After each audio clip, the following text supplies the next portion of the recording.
লোকটা মুড়ি ছড়ি দিয়ে বসেই ছিল অনেকক্ষণ। ট্রেন 4-5টা স্টেশন পেরিয়ে গেছে। আমরা তিন বন্ধু উল্টো দিকে জানলার ধারে বসে জমিয়ে আড্ডা শুরু করেছি। হঠাৎই নড়ে চড়ে উঠে আমাদের দিকে তাকালো।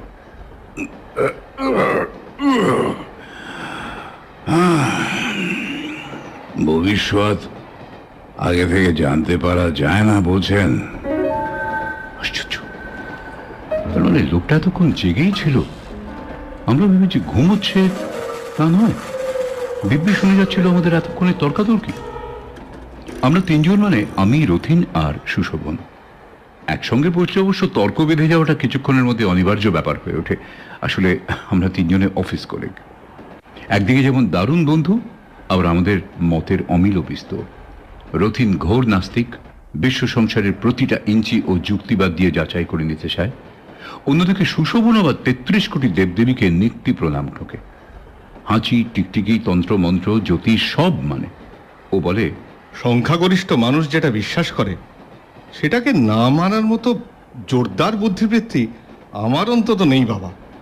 আমি হচ্ছি মধ্যপন্থী, যাকে বলে ওই সন্দেহবাদী। কি জানি, হয়তো রথিনই ঠিক, কিংবা হয়তো সুশোভন।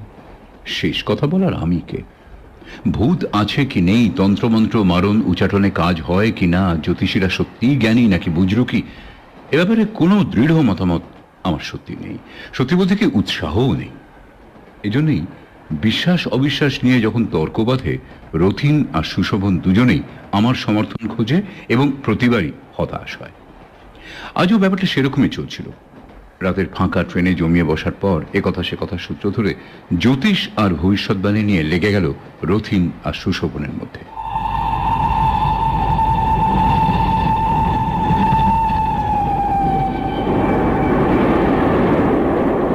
রাত বেশ গাঢ় হয়েছে।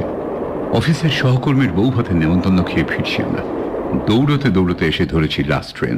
হাঁপাতে হাঁপাতে ফাঁকা কামরাটায় উঠে সুশোভনই প্রথম মন্তব্যটা করল। ওহ, লাক, একেই বলে লাক, বুঝলি রথিন? সেই শুরু। সেখান থেকে ডালপালা বেয়ে প্রথমটা আস্তে আস্তে, তারপর বিতর্ক একেবারে মগডালে চড়ে বসলো। সৌভাগ্য, দুর্ভাগ্য, জ্যোতিষ, সেখান থেকে ঠিকুজি, কুষ্টি, হাত দেখা, রত্নধারণ। রথিন সমস্ত কিছু ধাপ্পাবাজি আর কুসংস্কার বলে উড়িয়ে দিচ্ছে, আর সুশোভনও জোর গলায় পাল্টা বক্তব্য রাখছে। তার স্টকে আছে মক্ষম মক্ষম সব এক্সাম্পল। কোন সালে, কোন দেশে, কোন যোগী কিংবা জ্যোতিষী কি কি ভবিষ্যৎবাণী মিলিয়ে দিয়েছিলেন তার হাজারো বৃত্তান্ত। আর রথিন ধারালো যুক্তি দিয়ে সেগুলোকে খণ্ডন করার চেষ্টা করছে। আর আমি কোনো পক্ষেই নেই, কিংবা দুপক্ষেই আছি। মাঝে মাঝে এর হয়ে ঘাড় নাড়ছি, মাঝে মাঝে ওর হয়ে।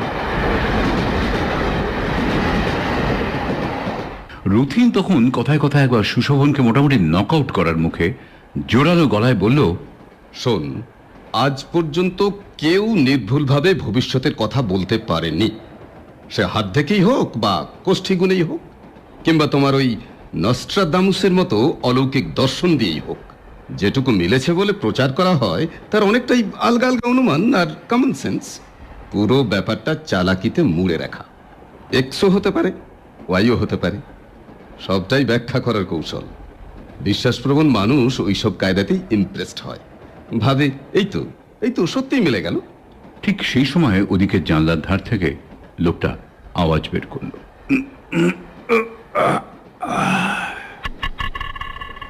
আমরা তিনজন একসঙ্গে চমকে ফিরে তাকালাম। কেমন যেন ধরা ধরা সর্দি বসা মতো গলা লোকটার। ভবিষ্যৎ আগে থেকে জানা যায় না, বলছেন? রথিন লোকটাকে একটু মেপে নিল। একটা কালচে ধূসর রঙের চাদর দিয়ে গা মাথা পুরো মুড়ে বসে আছে। মুখের যেটুকু দেখা যাচ্ছে তারও বেশিরভাগটাই কাঁচা পাকা দাড়িতে ভর্তি। বয়সও ঠিক বোঝা যাচ্ছে না, তবে 60-এর ওপর তো হবেই। সঙ্গে একটা ময়লা তেল চিটে ঝোলা ব্যাগ। প্রথম দেখায় ভব ঘুরে কিংবা পাগল মনে হওয়া বিচিত্র নয়। একটু তির্যক ভঙ্গিতে রথিন বলল, আপনি কি বলেন, জানা যায়? লোকটা একটু চুপ করে রইল, গলা খাঁকারে দিল বার দুই। একটু স্বগতোক্তির ঢঙে বলল, শেক্সপিয়ার বলেছেন এই ব্রহ্মাণ্ডে এমন অনেক কিছুই ঘটে যা আমাদের ব্যাখ্যার অতীত। ওসব আমাদের মুখস্থ আছে। অন্য লোকের বুলি না কপছি, আপনার নিজের ঝুলিতে যদি কিছু থাকে তো সেটা বের করুন। লোকটা রথিনের দিকে তাকিয়ে রইল কয়েক সেকেন্ড, হঠাৎ মুখটা একটু স্প্রেড করে হাসলো। দাড়ির ফাঁকে সাদা দাঁতগুলো ট্রেনের হলদেটে আলোয় পরিষ্কার দেখা গেল।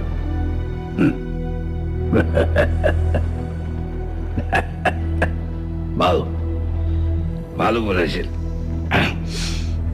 নিজের ঝুলিতে। সত্যি জানেন, এই ঝুলিতে একটা জিনিস দেখাতে পারি আপনাদের। দেখার পর বলবেন ভবিষ্যতের কথা আগে থাকতে জানা যায় কি না। সুশোভন খুব উৎসাহিত মনে হলো। আপনি কি অ্যাস্ট্রোলজার?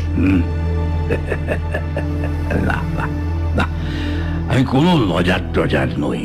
আমি খুবই তুচ্ছ লোক, বাউন্ডুলে বেকার বলেন আর কি, বুঝলেন কিনা। তবে গুরুর কৃপায় একটা বিদ্যে শেখা হয়েছিল, সেটুকু যদি আজ্ঞা করেন তো দেখাতে পারি। সেই বিদ্যেটি কি ভবিষ্যৎ দৃষ্টি, নল চালা না পামিস্ট্রি, নাকি করটি বিচার? ওই মাথার খুলি দেখে গড়গড় গড়গড় করে সব বলে দেন? ওসব কিছু নয়। আগে আমি শুধু আঁকতে পারি, আঁকতে পারি একটু আধটু। আঁকতে পারেন মানে? কি আঁকা? ওই জানিয়ে কথা হচ্ছিল ভবিষ্যৎ। আমি ভবিষ্যতের ছবি আঁকতে পারি।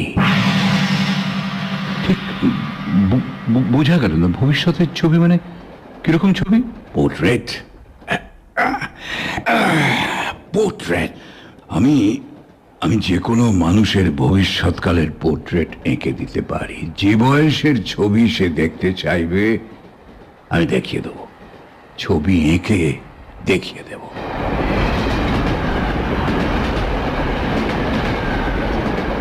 কিছুক্ষণ সবাই চুপ। তারপর সুশোভনী প্রথম কথাটা বলল। Very interesting. ইন্টারেস্টিং না কচু, নতুন ধরনের একটা আজগুবি। যে কোনো বয়সের ছবি, অল বোগাস। আমি তাকে থামিয়ে দিয়ে এই লোকটার দিকে তাকালাম। লোকটার ঝোলাটা কোলে তুলে নিয়েছে। একটু আগে বলেছিল ওই ঝোলার মধ্যে কিছু একটা জিনিস আছে। ওটার দিকে ইঙ্গিত করে বললাম, আপনার আপনার ওই ঝোলার মধ্যে কি আঁকার সরঞ্জাম আছে? সরঞ্জাম তেমন কিছু নয়, একটা ড্রয়িং প্যাড আছে আর একটা পেন্সিল। ওটুকুই গুরুজির দান। এই গুরুজিটি কে বলুন তো? এরকম আশ্চর্য ক্ষমতা যিনি দান করতে পারেন, তার তো ওয়ার্ল্ড ফেমাস হওয়ার কথা। আর আপনারও তো যশ কিংবা অর্থের জন্য বিদ্যা নয়। স্থির চোখে রথিনের দিকে তাকিয়ে লোকটা বলল। তারপর গলাটা আরেকটু গম্ভীর করলো। তবে অবিশ্বাসীর ভুল ভাঙানোর জন্যে দেখানোর অনুমতি আছে।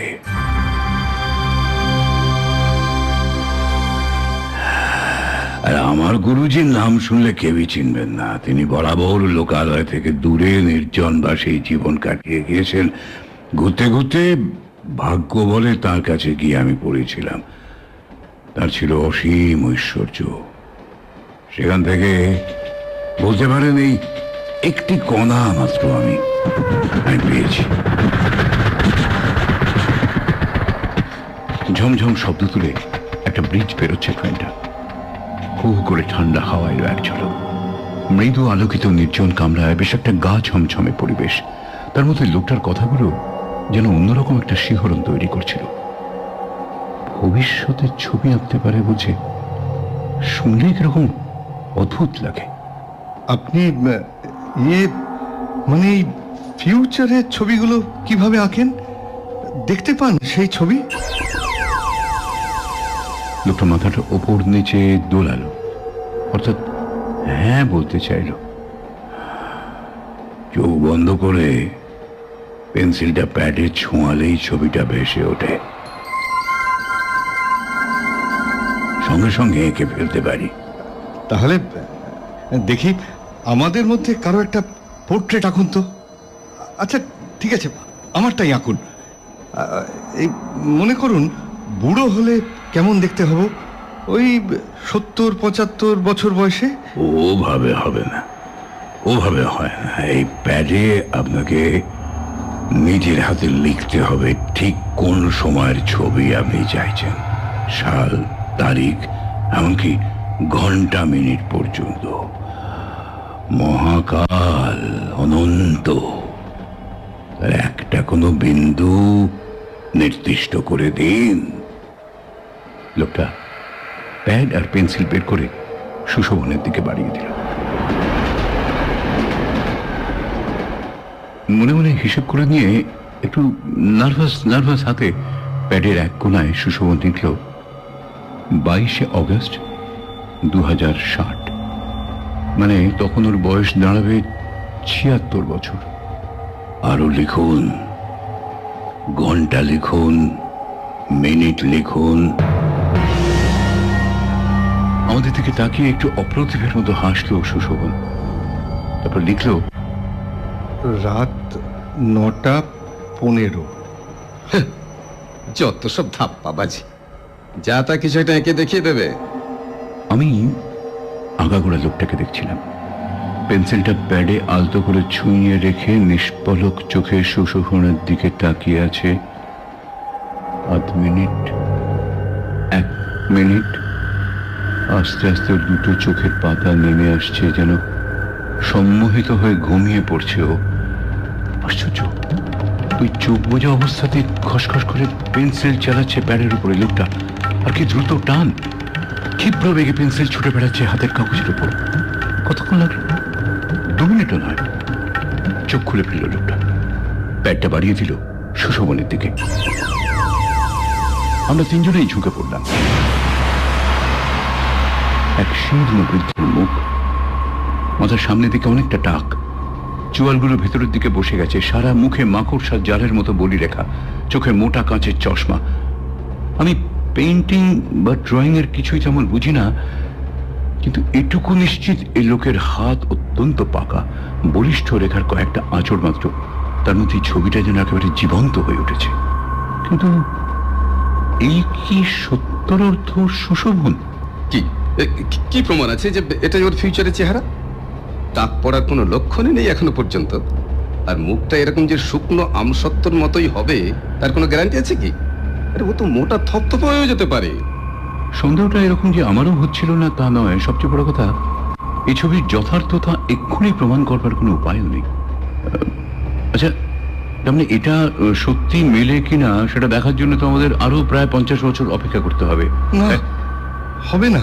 হ্যাঁ, উনি যা এঁকেছেন 100% অ্যাকুরেট। বাবা বাবা, তুইও তো দেখছি একেবারে ভবিষ্যৎ দৃষ্টি পেয়ে গেছিস। হ্যাঁ, তো সার্টিফিকেট দিচ্ছিস কোন গ্রাউন্ডে? তুই নিজের 75 বছরের চেহারাটা দেখতে পাচ্ছিস? না না, শোন, আমি আমার দাদামশাইকে দেখেছি। মায়ের বাবা মারা গিয়েছেন 7 বছর আগে। সবাই বলে আমাকে নাকি তারই মতো দেখতে। ঠিকই বলে, আমিও তার ইয়াং বয়সের ছবি দেখেছি। আদল একেবারে স্পষ্ট, এবং তারও মাথায় ঘন চুল ছিল তখন। তারপরে 45-এর পর মারা গিয়েছেন 78 বছর বয়সে। প্রায় হুবহু এই চেহারাই দাঁড়িয়েছিল। ছবিটার দিকে আঙুল তুলে দেখালো সুশোভন। রথিন একটু থমকে গেল, তবে ভুরু দুটো কুঁচকে বলল, I don't believe it. Yes, I don't believe. এই তুই জল মেশাচ্ছিস যাতে করে ব্যাপারটাকে দাঁড় করানো যায়। আমাকে তুই ডাউন করার জন্য ইচ্ছে করে বানিয়ে তুলছিস সেটা। না না না, একদম নয়, বিশ্বাস কর, সত্যি। হ্যাঁ, আমি তোকে আমার মামার বাড়িতে নিয়ে গিয়ে ছবিটা দেখাতে পারি। না না, আমি এক্ষুনি এটার ফয়সালা চাই। রথিনের চোয়াল শক্ত হয়ে উঠল, নাকের পাটাটা ফুলে উঠল অদ্ভুত ভাবে। আমার দিকে ফিরে ঝাঁঝালো গলায় রথিন বলল, এই তুই একবার তোর ভবিষ্যতের ছবিটা আঁকতে দে তো। আমি জানি তুই এ ব্যাপারে অনেস্ট থাকবি। আমি মানে রথিন যেভাবে বললো আমার আর না করার কোনো রাস্তা ছিল না। একটু ইতস্তত করে প্যাডটার একটা সাদা পাতায় ওই একই তারিখটা লিখে দিলাম, সময়টাও। সুশোভনের প্রায় আমারই সমান সমান বয়স, তার মানে তখন আমারও 75-76ই দাঁড়ানোর কথা। দেখা যাক ছবিটা কি দাঁড়ায়। পেন্সিল ছুঁয়ে আবারও চোখ বুঝল লোকটা। আমি প্যাডের উপর পেন্সিলটা দিকে তাকিয়ে আছি। এক্ষুনি বিদ্যুৎ গতিতে আঁচড় পড়বে পাতায়, কিন্তু এই কি, পেন্সিল স্থির, এক বিন্দু নড়ল না। লোকটাও চোখ খুলে ফেললো। সাদা কাগজে একটাও দাগ পড়েনি।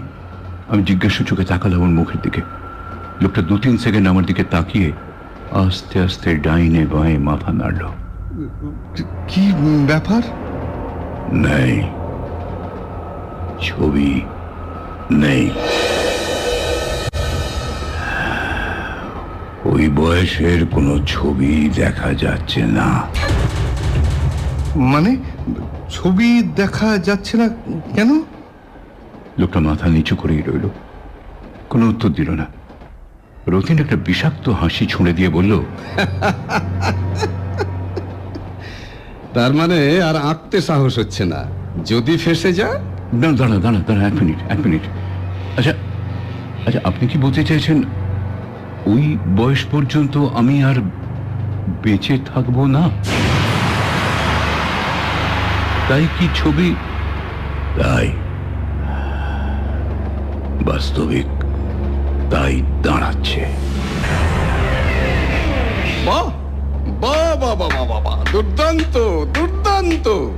আরে দারুণ কায়দা নিয়েছেন মশাই। এরপর 2 বছর কি 5 বছর করে কমিয়ে কমিয়ে তারিখ লাগানো যাক, ঠিক বের করে ফেলা যাবে যে ও কবে মারা যাবে। কি ঠিক বলছে কি না? 5-7 বার আঁকাতে বসলেই যে কোনো লোক নিজেরাই জানতে পারবে। Fine business. আরে মশাই, আপনি তো লাল হয়ে যাবেন। শুরু করে দিন, নিন, শুরু করে দিন। লোকটা মাথা তুলে রথিনের দিকে তাকাল। চোখের দৃষ্টিটা অদ্ভুত, কিরকম খসখসে গলায় বলল, আপনি আপনি ঠিক বলছেন না। একজন মানুষের মাত্র একবারই ছবি আঁকতে পারি আমি, দ্বিতীয়বার আর পারবই না। রিয়েলি? বেশ বেশ, তাহলে আমার একটা পোর্ট্রেট আঁকুন তো দেখি। কই দিন দিন দিন, ব্যাগটা দিন। এই আমি সাল, তারিখ, এই সময় আমি সব লিখে দিচ্ছি। লোকটা হাত বাড়িয়ে প্যাডটা এগিয়ে দিল। খসখস করে সাদা পাতায় রথিন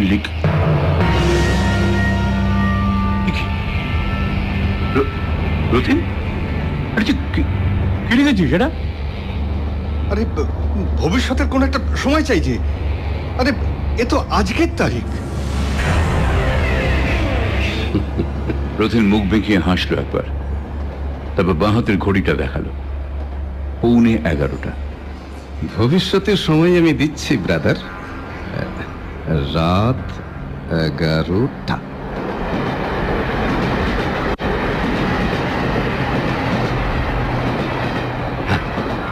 এবার বোঝা যাবে আপনি কত বড় আর্টিস্ট। নিন নিন, ধরুন। 15 মিনিট পরে আমার কেমন চেহারা হবে আঁকুন তো। এখানে আর অনুমান টনুমান নেই। ট্রেন থেকে নামার আগেই মিলিয়ে নেওয়া যাবে যে চোখ বুজে ভবিষ্যৎ দেখে আপনি কেমন ছবি আঁকেন। রথিনের দিকে এক দৃষ্টিতে তাকিয়ে প্যাডে পেন্সিল ছোঁয়ালো লোকটা। চোখ বুঝল।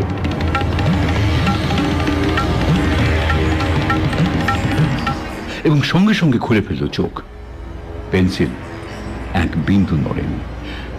আমার বুকের মধ্যে হাতুড়ির ঘা পড়ছে। সুশোভন অস্ফুট একটা আর্তনাদ করে ফেলল। রথিন উঠে দাঁড়ালো, প্রচন্ড উত্তেজিত, কাঁপছে রথিন। কি বলতে চান আপনি? What do you mean? আমি ঠিক বুঝতে পারছি না। আমি দেখতে পেলাম না। ছবি আমি দেখতে পেলাম না। দেখতে পেলেন না মানে? ইয়ার কি? এতক্ষণ এত লম্বা চওড়া লেকচার দিয়ে গেলেন, গুরুর কৃপা, অলৌকিক বিদ্যে। কি বলতে চাইছেন আপনি? বলুন বলুন, কি বলতে চাইছেন আপনি? 15 মিনিটের মধ্যে আমি মারা যাবো? আমি কিচ্ছু বলছি না, কিন্তু ছবি কাগজের পাতায় না ফুটলে সেই রকমই মানে দাঁড়ায়। যাক, অনেকক্ষণ অহেতুক খানিকটা বাজে সময় কাটলো আপনাদের। আমি চলি। আমি পরের স্টেশনে নামবো। না, আগে আপনি এটার মীমাংসা করে যাবেন। তবে আগে স্বীকার করুন যে আপনি একজন ঠক, চোর। আমাদের বুজরুকে দিয়ে আপনি ঠকাতে চাইছিলেন। রতিনের হাতে মুঠো শক্ত হয়ে উঠল, কপালের শিরা ফুলে দপদপ করছে। এগোতে এগোতে দরজার কাছে গিয়ে দাঁড়ালো লোকটা। আবার একটা ব্রিজ বেরোচ্ছে ট্রেন।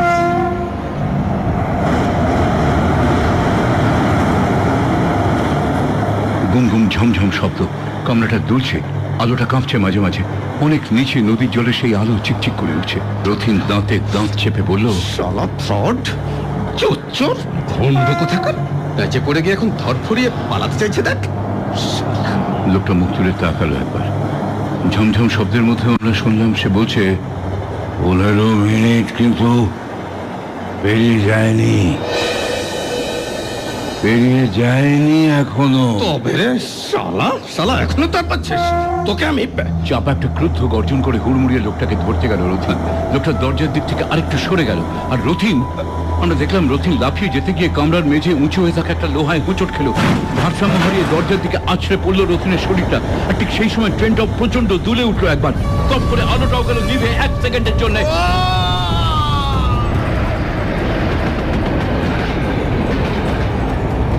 একটা আর্ত চিৎকার আমাদের রক্ত হিম করে দিয়ে ক্রমশ নিচে, আরো নিচে, আরো নিচে মিলিয়ে গেল। পাথরের মতো বসে রইলাম আমি আর সুশোভন, চোখ বুজে ফেললাম দুজনেই। আলো জ্বললো আবার, ব্রিজ শেষ, এবার শক্ত জমির ওপর দিয়ে হু হু করে ছুটে চলেছে রাতের রেলগাড়ি।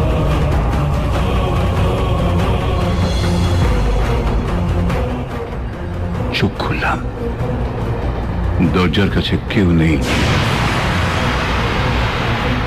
না রথিন, না সেই লোকটা, শুধু হাওয়া, সবেগে ঝাপটা মেরে যাচ্ছে তীব্র হাওয়া।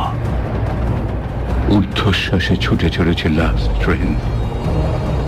ঘড়ির কাঁটায় রাত 11টা।